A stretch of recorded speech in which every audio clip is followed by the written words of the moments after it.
모니터를 보시면서 한 절씩 기록하겠습니다. 그러므로 땅에 있는 지체를 죽이라. 곧 음란과 부정과 사욕과 악한 정욕과 탐심이니 탐심은 우상 숭배니라. 이것들로 말미암아 하나님의 증오가 임하니라. 너희도 전에 그 가운데 살 때에는 그 가운데 생하였으나 이제는 너희가 이 모든 것을 벗어버리라. 곧 분함과 노여움과 악의와 비방과 너희 입에 부러운 말이라. 너희가 서로 거짓말을 하지 말라. 옛사람과 그 행위를 벗어버리고 새 사람을 입었으니 이는 자기를 창조하신 이의 형상을 따라 지시대까지 새롭게 하심으로 입은 자니라. 다 같이 한 목소리로 읽으시겠습니다. 거기에는 헬라인이나 유대인이나 할레파나 무할레파나 야만인이나 수구디아인이나 종이나 자연이 차별이 있을 수 없나니 오직 그리스도는 만드시오 만유 안에 계시니라. 아멘. 사랑하고 축복합니다. 이 말씀을 가지고 고로새서 강의 12번째 시간을 가지고자 합니다.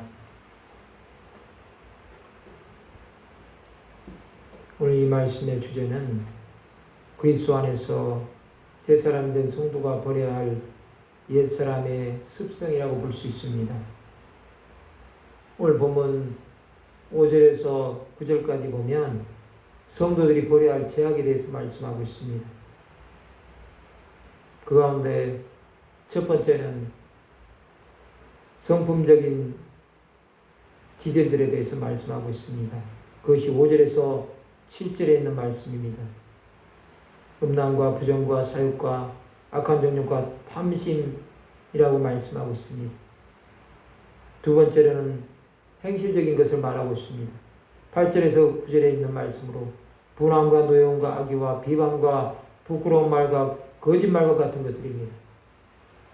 사도 바울은 그리스도인이 버려야 할 이 습성들을 5가지로 말하고 있습니다.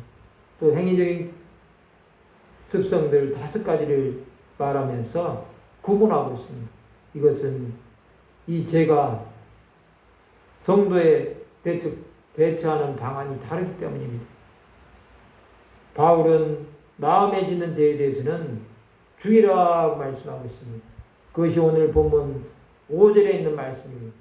그러므로 땅에 있는 지체를 죽이라고 말씀하고 있습니다. 곧 음란과 부정과 사욕과 악한 정욕과 탐심이니 탐심은 우상 숭배니라고 말씀하고 있습니다. 여기서 죽이라는 것은 단호하게 완전히 죽여서 없애버리라는 것입니다. 마음속에 일어나는 죄에 대해서 우리가 마치 죽은 자처럼 아무런 반응을 하지 말라는 것입니다. 즉 죄에 대해서는 아예 생각조차 하지 말라는 것입니다. 아무리 값지고 아름다운 것이 있다고 할지라도 여러분, 뇌물을 줄 때 우리가 반응하면 안 되는 것 아닙니까? 그것처럼 여러분 땅에 있는 지체를 죽이라는 것입니다. 여기서 지체라고 된 것은 여러분 몸의 일부, 사지라는 의미의 인체의 한 부분을 말하고 있습니다.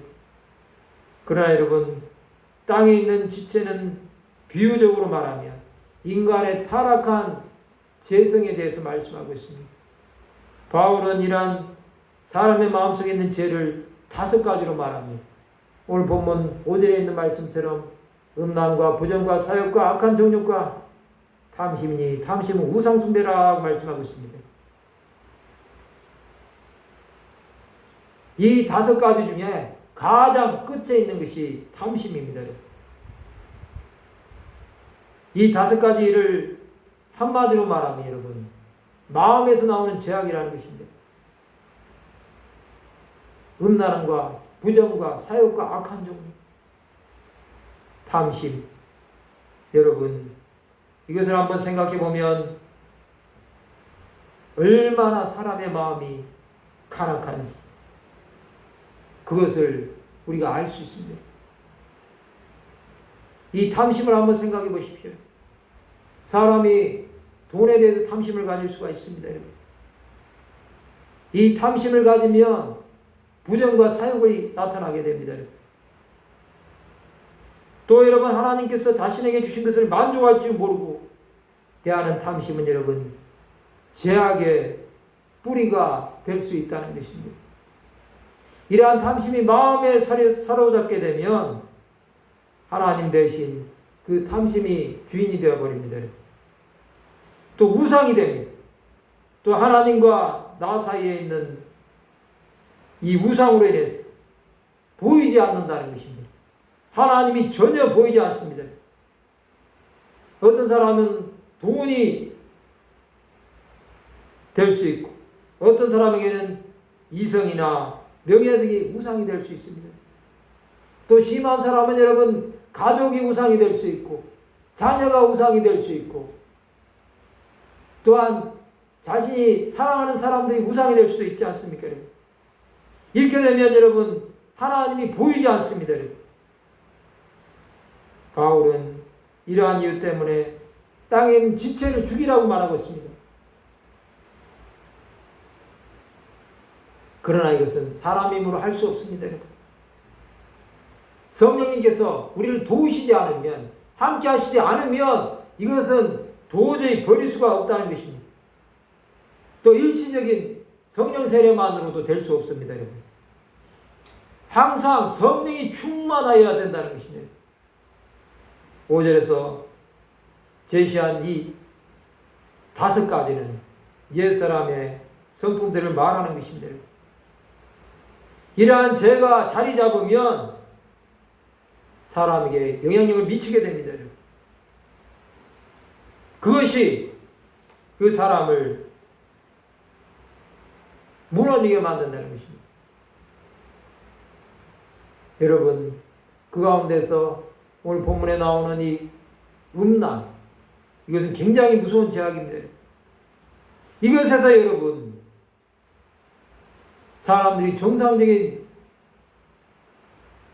삶을 살지 않고 비정상적인 성행위와 불법적인 관계를 하는 것을 말하지 않습니까? 이것에서 나온 것이 여러분 포르노라는 문화가 아닙니까? 수많은 사람들이 이 하나님보다 이 세상의 더러운 문화에 빠져 있다는 것 아닙니까? 여러분, 또 부정이라는 말이 나옵니다. 이것은 여러분 정결하지 못하다는 것입니다.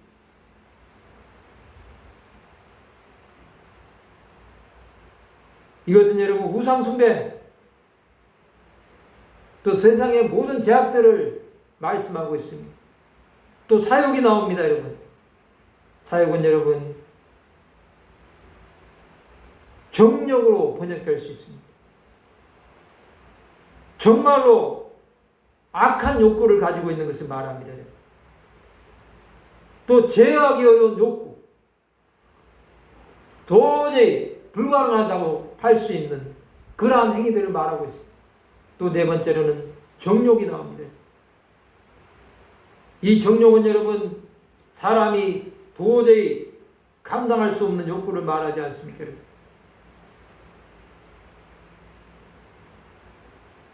이 정욕은 여러분 6절에 보면 이것들로 말미암아 하나님의 진노가 임한다고 말씀하고 있습니다. 하나님의 진노가 임할 정도로 여러분 우리는 이 땅에 있는 지체들을 죽여야 된다는 것입니다. 이 5가지 죄악들을 정말로 죽이지 않으면 우리는 하나님의 진노를 받을 수밖에 없다는 사실을 기억해야 된다는 것입니다. 7절에 보시면 너희도 전에 그 가운데서 할 때는 그 가운데서 행하였으나 말씀하고 우리도 그 가운데서 살았다는 것입니다. 여러분, 세상의 더러운 가치와 문화들 속에서 또 세상의 문화라는 미명 속에서 감추어진 수많은 죄악들이 얼마나 많습니까? 그 죄악들을 감추기 위해서 많은 사람들은 여러분 그것을 포장합니다.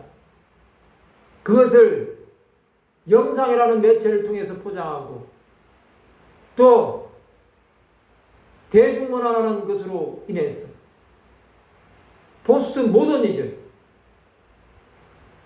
휴머니즘,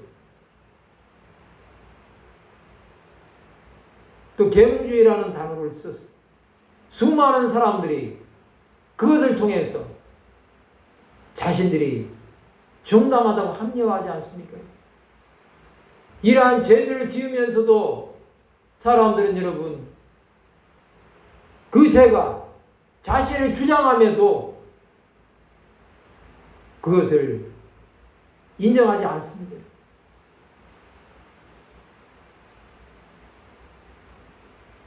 그러나 여러분 우리가 그것을 끝난다고 한다면 우리는 옛사람의 습관에서 벗어나지 못할 것입니다. 하나님께서는 이제 우리가 살 수 있는 길을 열어주셨습니다. 그것이 8절부터 나옵니다. 이제는 너희가 이 모든 것을 벗어버리라. 그 분함과 노염과 악의와 비방과 너희 입에 부끄러운 말이라 말씀하고 있습니다.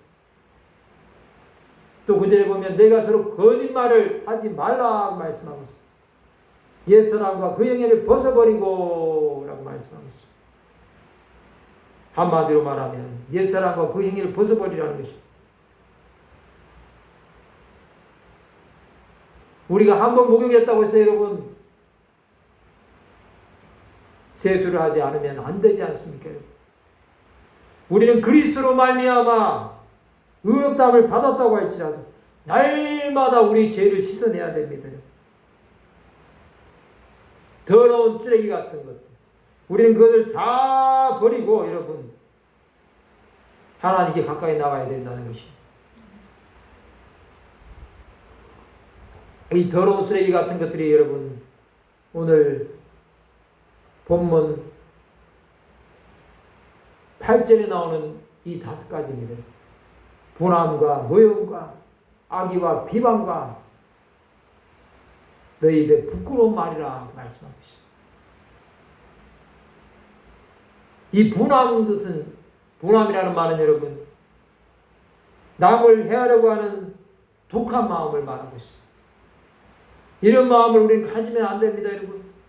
이런 마음이 있는 사람은 여러분 사람을 대할 때 여러분 그 사람을 어떻게 하면 공격을 해서 그 사람의 인격을 말살할까를 생각하지 않겠습니까? 또 여러분 노염이라는 말이 있습니다. 이 노염은 마음에 붙는 불쾌한 감정을 말하고 있습니다. 밖으로 표시하지 않아도 주위 사람들과 감정적으로 대립하지 않는다고 할지라도